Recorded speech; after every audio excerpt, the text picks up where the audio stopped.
Hello, this is Pastor Jeff Short, and welcome to Christ in Culture.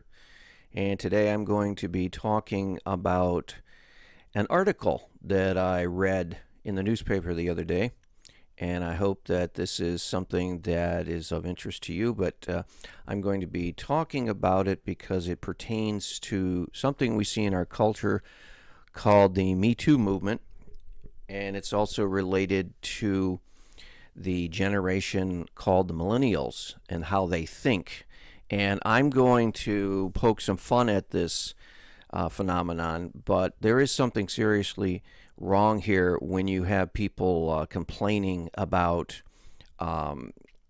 harassment and so forth, even though they themselves are needing to step back and think about their own activity, and not so much about being a victim, not so much about being blaming others. Well, let me get into the article. It says, music festivals nationwide asked to address sexual harassment. When Emma Friedman went to her first rock festival at age 17, she was so excited to see the bands she loved in the festival environment. But as she was leaving, she recalls her mom making a comment like, "Are you sure you want to wear those shorts?" Friedman didn't think anything of it until she got groped at the festival. "They were what I felt confident in and what made me feel confident," said Friedman, who is now 20 and going to school in Asheville, North Carolina. "And when I was crowd surfing and some guy was trying to be inappropriate." Friedman and her friend who accompanied her was groped so hard she bled.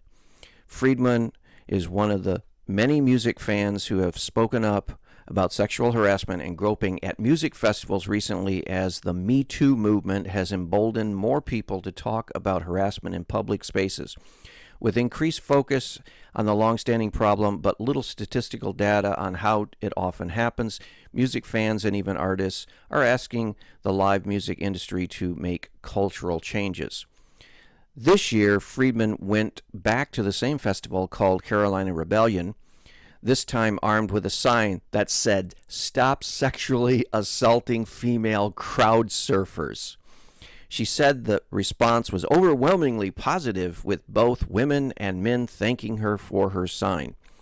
"I just went there to be a conversation for the people and to feel safer and be able to enjoy concerts and festivals without fear," Friedman said.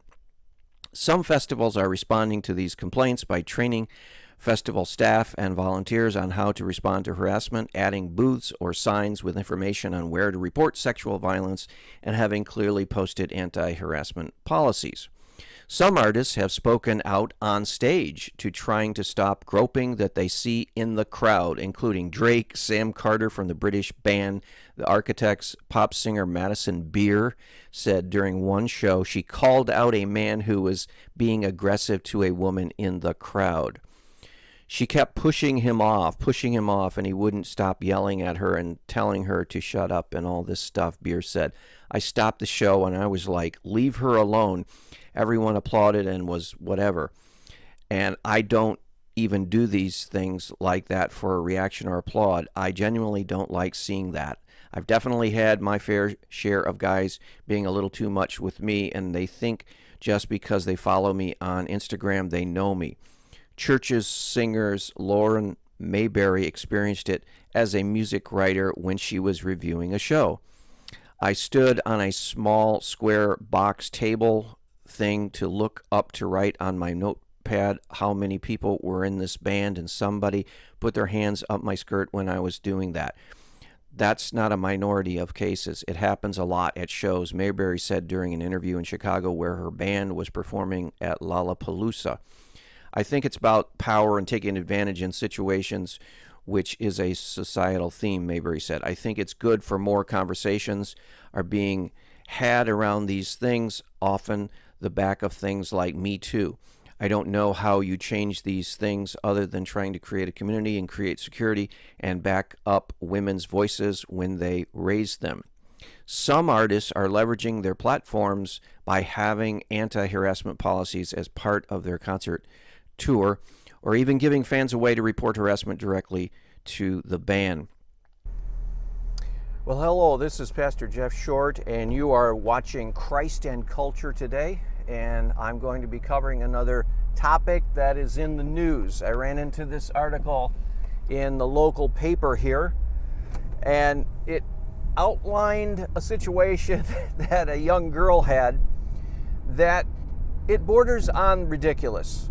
And I know that a lot of people talk about the millennials. They talk about how the millennials are the entitled generation, they're spoiled, they're privileged, they don't have a sense of reality, and they're coming up with these crazy, idiotic statements. I heard a statistic the other day that it's like 10 to 20% of millennials think Joseph Stalin was a great man. Half of the millennials, it says in the latest polling, believe that socialism is the best system of government. And then when they're asked what is socialism, they don't know. So the millennials are taking a lot of criticism these days. Now, not all of it is warranted, because it isn't their fault that the educational system in the United States, junior high, high school, grade schools, the system is falling apart and failing them. So it's not their fault. They didn't have the responsibility of setting up an educational structure, and they're not responsible for bad teaching and bad school administration. They're not responsible for all this political leftist ideology coming into the school that they have to learn and imbibe and be saturated with. So it's not all their fault.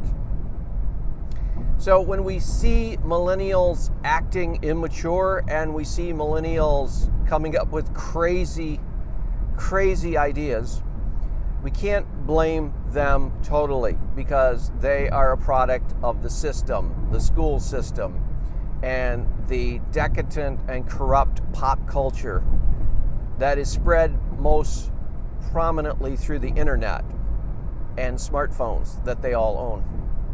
And they're the first generation that actually grew up with smartphones and the internet totally, fully, since the time they were born. So we can't blame them totally. But what I want to do today is call attention to an utterly ridiculous new concern among some millennial girls.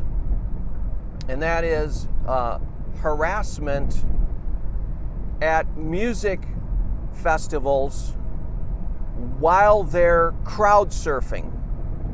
This is becoming somewhat of a problem, and it's something that millennial girls are all excited about, and they're trying to address it with a new hashtag, and there's going to be a new movement started that at music festivals, do not grope women who are crowd surfing.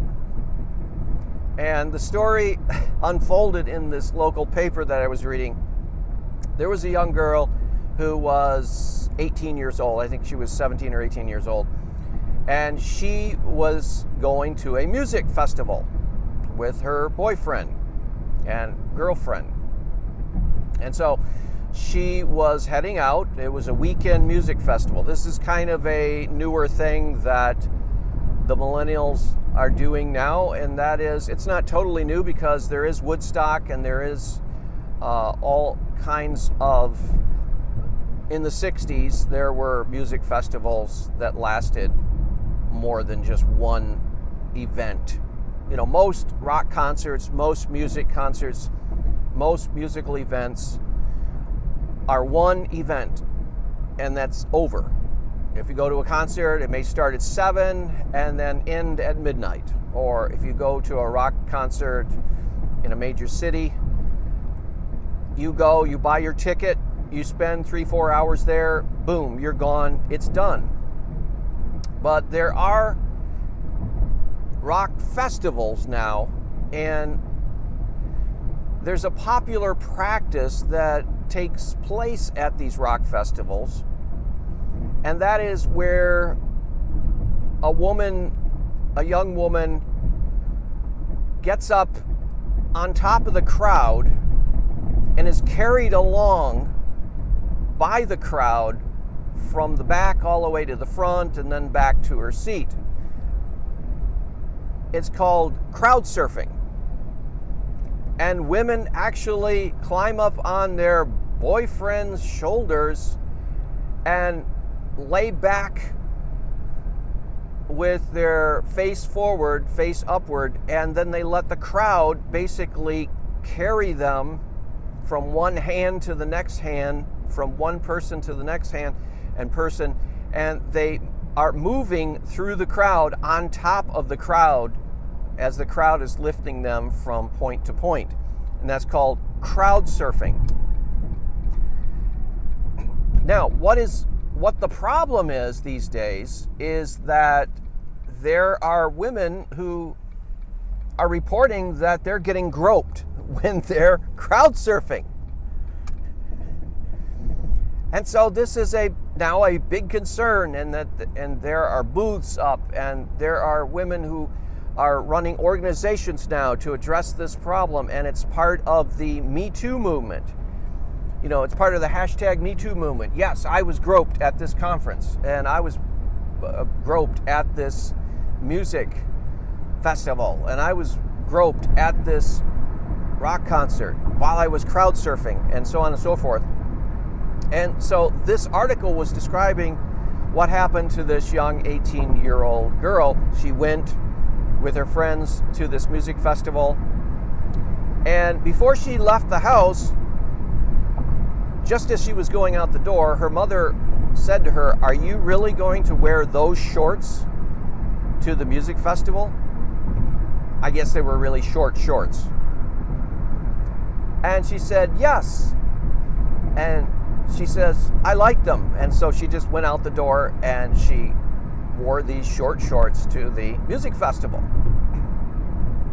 And the reporter asked her, "Well, why did you not change or do something? Why did you still wear the shorts after your mother really had a concern about them being too short?" She says, "Well, they're very comfortable for me, and I really like the feel of them, and I feel confident in them." That was her reason. Okay, now that'll be important later in the story.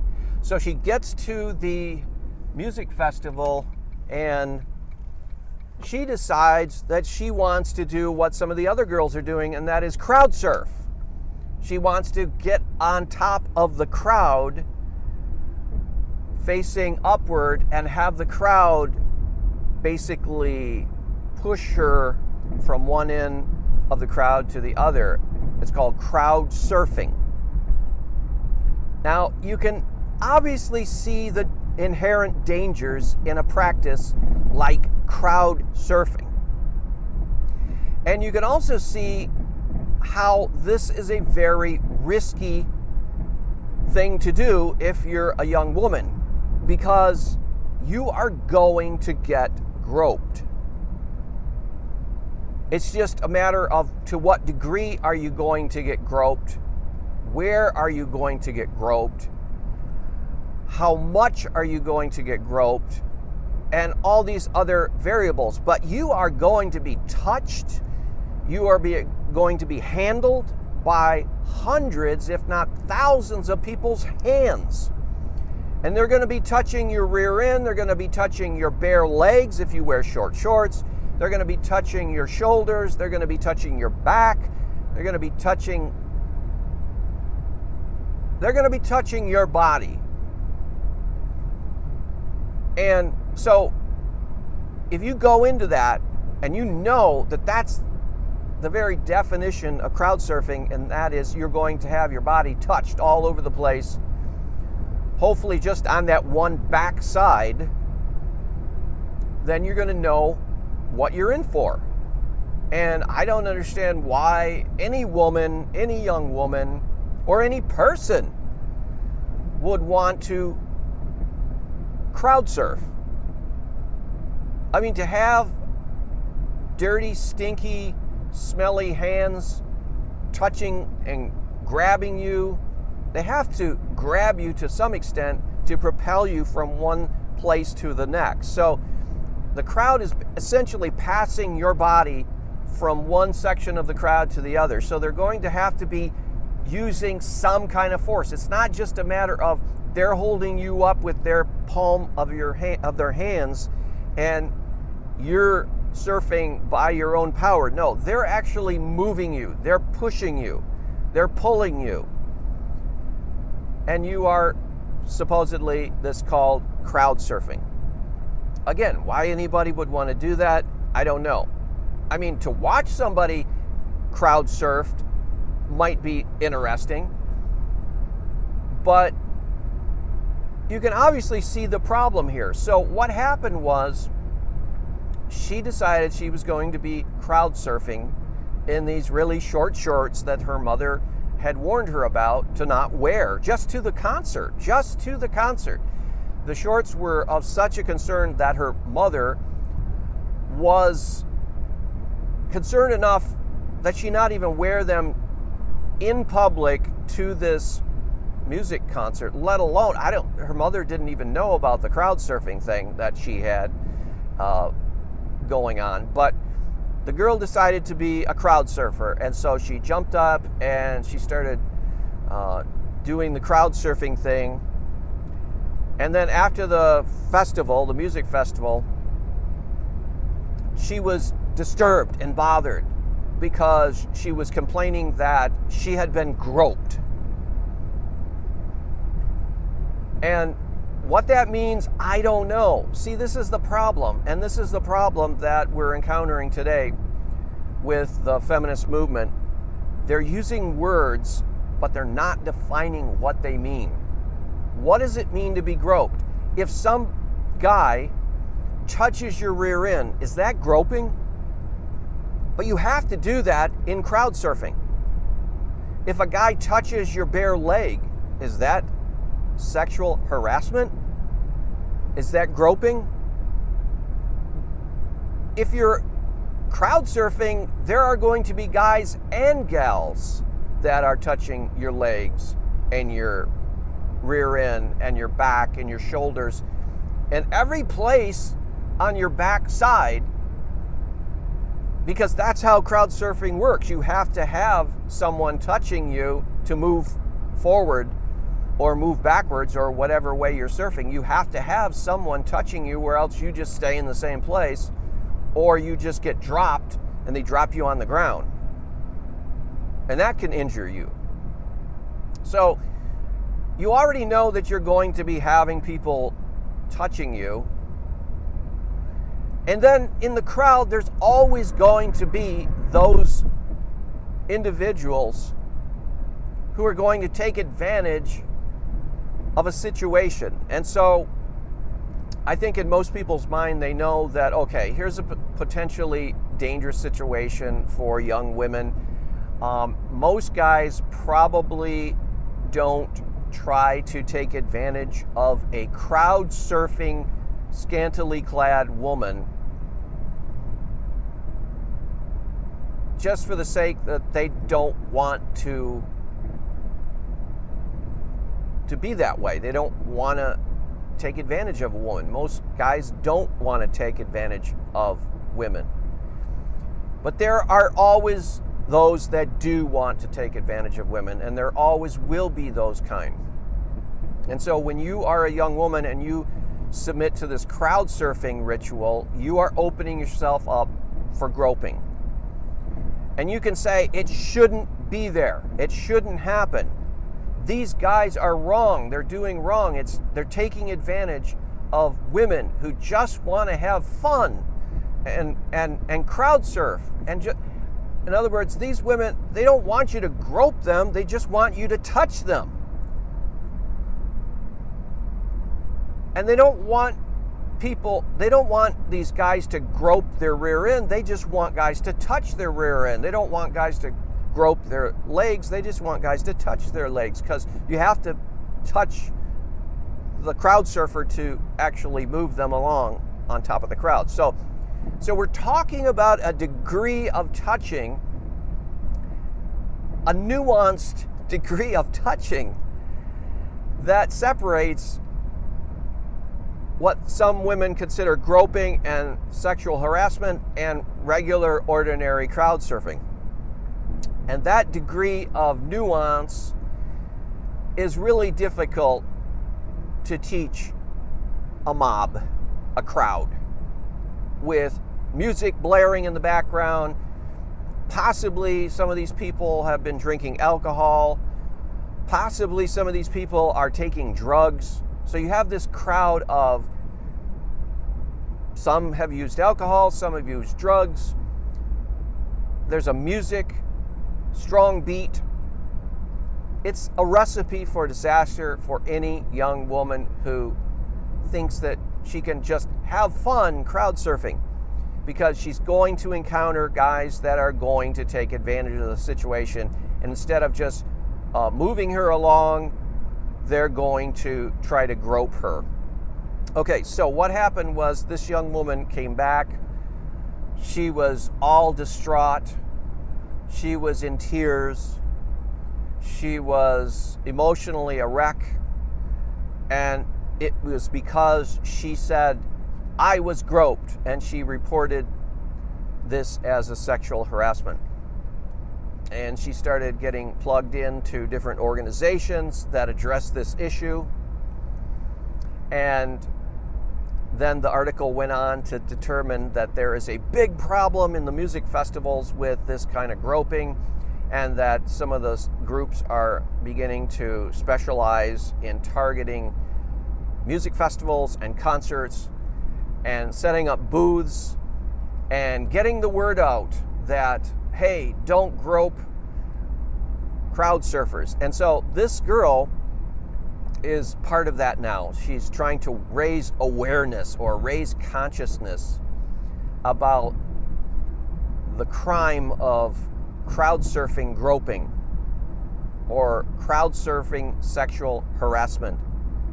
And she's trying to warn people and to sensitize concert organizers to don't tolerate this groping, don't tolerate this harassment.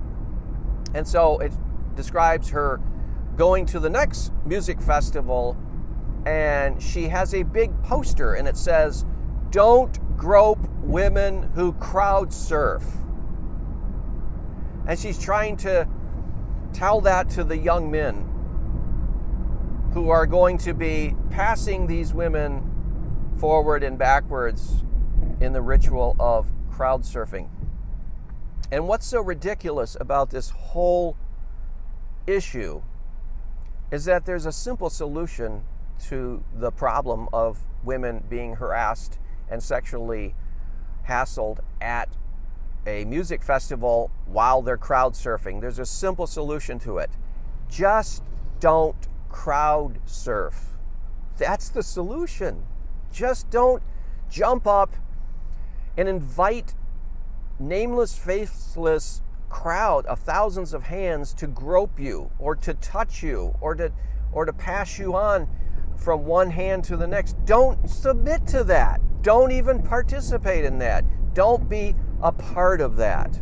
That's the solution.